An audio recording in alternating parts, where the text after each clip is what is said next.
और अब खबर बिहार से। गोपालगंज की रैली को आज अमित शाह ने वर्चुअली संबोधित किया। उन्होंने कहा कि अगले 5 साल में बिहार की बंद पड़ी चीनी मिलों को एक बार फिर से खोला जाएगा। नरेंद्र मोदी जी ने बंद हुई चीनी मिलों को चालू करने के लिए बहुत अच्छा प्रयास किया है। रीगा चीनी मिल को चालू कर दी गई है। 3 चीनी मिलों में जिले में 3 शुगर मिले, इथेनॉल प्लांट, चावल और आटा मिले और डेयरी प्लांट को आयोजित करने का हमने काम किया है। और मैं आज बिहार की जनता को कहने आया हूं कि बिहार की जितनी भी बंद चीनी मिलें पड़ी है वो सभी चीनी मिलों को अगले 5 साल में चालू कर हम किसान की समृद्धि के लिए काम करेंगे। एमएसपी की बात ये महाठगबंधन वाले कर रहे हैं। मैं बिहार के किसानों को बताना चाहता हूं कि 2014-15 में धान की एमएसपी 1310 रुपया था। अब हमने इसको बढ़ाकर 2400 रुपया की। बेगूसराय के बछवाड़ा में आज कांग्रेस महासचिव प्रियंका गांधी ने एक रैली को संबोधित किया। उन्होंने कहा कि बीजेपी सिर्फ इतिहास की बात करती है। उन्होंने पूछा कि बीजेपी वाले वर्तमान की बात करने से क्यों बचते हैं।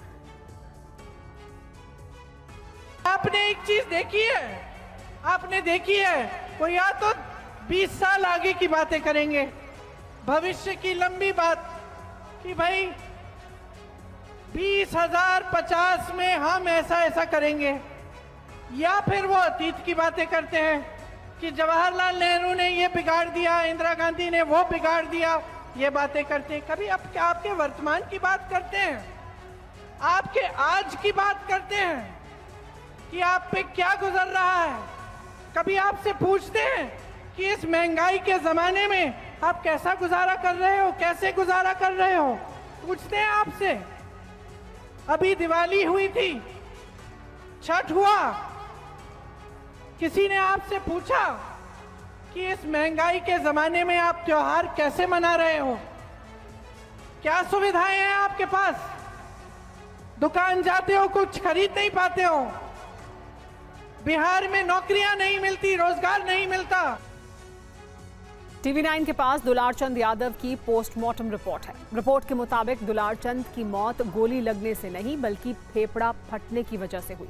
इस मामले में अब तक कुल 3 FIR दर्ज की गई हैं। देखिए ये रिपोर्ट। दुलारचंद यादव मामले की तफ्तीश में कई परतें खुल रही हैं। ये पोस्टमार्टम रिपोर्ट की कॉपी है। इस रिपोर्ट में मौत का कारण गोली लगने से नहीं, फेफड़े फटने और कार्डियक अरेस्ट को बताया गया है।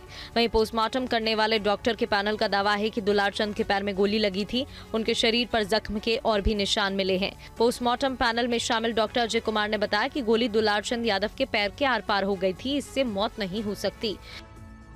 गोली लगने नहीं, गोली पैर में गोली लगा है, लेकिन वो थ्रू है।